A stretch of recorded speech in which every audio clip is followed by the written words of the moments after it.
नमस्ते। कभी ये सोचा है कि हम दिन भर में इतनी सारी इंफॉर्मेशन देखते सुनते हैं, पर उसमें से याद कितना रख पाते हैं? आज हम एक ऐसी ही तरकीब पर बात करेंगे जिससे बिखरे हुए फैक्ट्स को जोड़कर नॉलेज की एक मजबूत चेन बनाई जा सकती है। चलिए शुरू करते हैं। जरा एक मिनट के लिए सोचिए। हम हर रोज न जाने कितनी खबरें पढ़ते हैं, स्क्रॉल करते हैं, पर कल की हेडलाइंस में से आज कितनी याद है? ये एक बहुत ही आम प्रॉब्लम है ना? जानकारी तो हमारे चारों तरफ है, पर वो नॉलेज में बदल ही नहीं पाती। और यही आज की सबसे बड़ी चुनौती है। हम इंफॉर्मेशन के एक समंदर में हैं, लेकिन ज्ञान की एक एक बूंद के लिए तरस रहे हैं। हम सिर्फ फैक्ट्स इकट्ठा कर रहे हैं, उनके बीच का कनेक्शन वो मिस कर रहे हैं। तो ये जो प्रॉब्लम है, इसे कहते हैं इंफॉर्मेशन ओवरलोड। पर अच्छी खबर यह है कि घबराने की कोई बात नहीं है, क्योंकि इसका एक बहुत कारगर समाधान है। तो क्या है वो तरीका? जवाब है कनेक्शंस बनाना। एक ऐसी तकनीक है जिससे बिखरे हुए फैक्ट्स को एक दूसरे से जोड़ा जा सकता है, एक चेन की तरह। इसे चेन लिंकिंग कहते हैं, और ये याददाश्त बढ़ाने का एक बेहद पावरफुल तरीका है। अच्छा, तो अब देखते हैं कि ये तकनीक असल में काम कैसे करती है। चलिए कर्नाटक से जुड़ी एक सिंपल सी खबर को अपनी पहली कड़ी बनाते हैं। मान लीजिए एक खबर पड़ी कि कर्नाटक ने लोकल इलेक्शंस के लिए पेपर बैलेट को मंजूरी दी है। ठीक है, ये खबर हमारा स्टार्टिंग पॉइंट है। इसे हम कहेंगे कीस्टोन फैक्ट, मतलब वो पहला पत्थर जिससे हमारी नॉलेज की पूरी चेन शुरू होगी। अब देखते हैं इससे क्या क्या जुड़ सकता है। तो हमारा कीवर्ड है कर्नाटक। अच्छा, कर्नाटक सुनते ही और क्या याद आता है? अरे हाँ, कर्नाटक तो इंडिया में कॉफी, मक्का और नारियल का सबसे बड़ा प्रोड्यूसर है। देखा, एक पॉलिटिकल खबर सीधे सीधे एग्रीकल्चर से जुड़ गई। चलो इस चेन को और आगे बढ़ाते हैं। कर्नाटक सिर्फ फसलों में ही नंबर 1 नहीं है, बल्कि हाथियों की सबसे बड़ी आबादी भी वहीं है। वाह, एग्रीकल्चर से वाइल्ड लाइफ, हमारी चेन और मजबूत होती जा रही है। हाथी से क्या याद आया? प्रोजेक्ट एलिफेंट, जो 1992 में शुरू हुआ था। और अगर प्रोजेक्ट एलिफेंट की बात हो रही है, तो प्रोजेक्ट टाइगर को कैसे भूल सकते हैं, जो 1973 में आया था।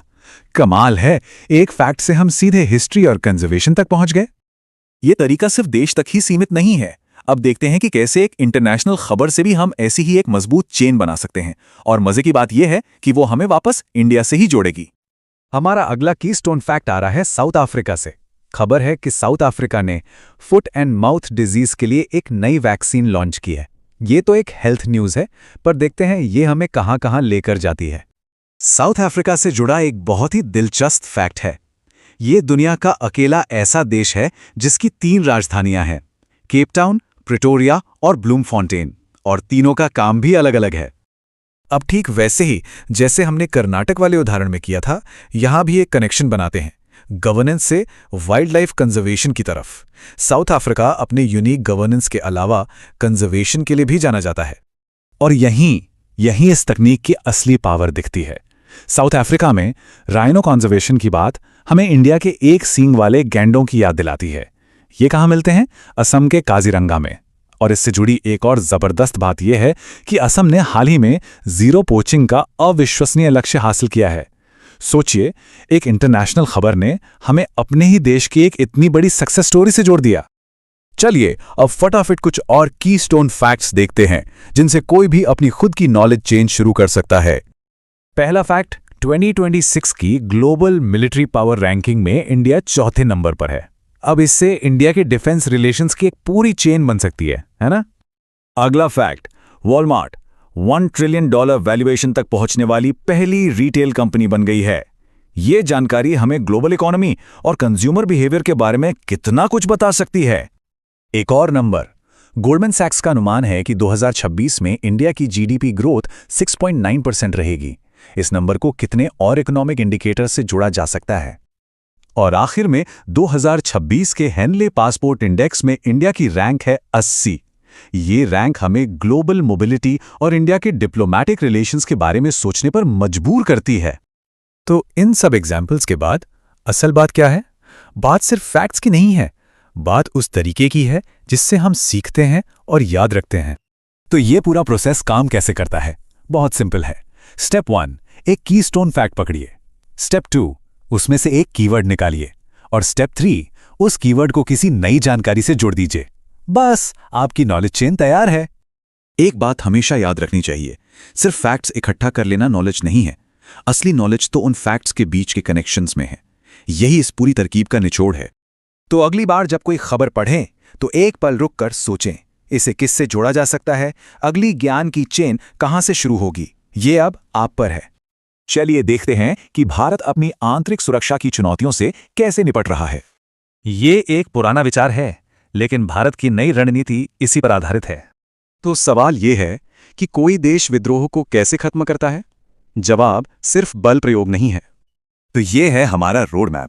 पहले रणनीति, फिर एक्शन और आखिर में भविष्य की चुनौतियां। इस रणनीति का दिल है राज्य क्षमता बनाना, मतलब सिर्फ ताकत नहीं बल्कि मौजूदगी और भरोसा। और नतीजे देखिए, 2010 से माओवादी हिंसा में 80% की भारी गिरावट आई है। और ये सिर्फ आंकड़े नहीं है, प्रभावित जिलों की संख्या 126 से घटकर अब सिर्फ 38 रह गई है। इसका एक बड़ा कारण है कनेक्टिविटी। 14,000 किलोमीटर से ज्यादा नई सड़कें बनी हैं। लक्ष्य है एडमिनिस्ट्रेटिव डेंसिटी बनाना, यानी जहां सरकार रोजमर्रा की जिंदगी में मौजूद और सुलभ हो। पर यह सोच सिर्फ संघर्ष वाले इलाकों तक ही सीमित नहीं है। ये गवर्नेंस का ब्लूप्रिंट अब पूरे देश की रोज की सुर्खियों में दिखाई दे रहा है। जैसे दिल्ली में पुलिस सोशल मीडिया के गलत इस्तेमाल जैसी नई चुनौतियों से निपट रही है, या फिर गोवा में जहां टूरिस्ट की सुरक्षा और स्थानीय अर्थव्यवस्था के लिए नए नियम बनाए गए हैं। और आंध्र प्रदेश में अमरावती क्वांटम वैली जैसे प्रोजेक्ट्स के साथ भविष्य पर ध्यान दिया जा रहा है। साथ ही परंपरागत सुरक्षा को भी मजबूत किया जा रहा है, जैसे मिसाइल परीक्षण और एंटी ड्रोन सिस्टम। तो इतनी तेजी से हो रहे इन सारे बदलावों पर नजर कैसे रखी जाए?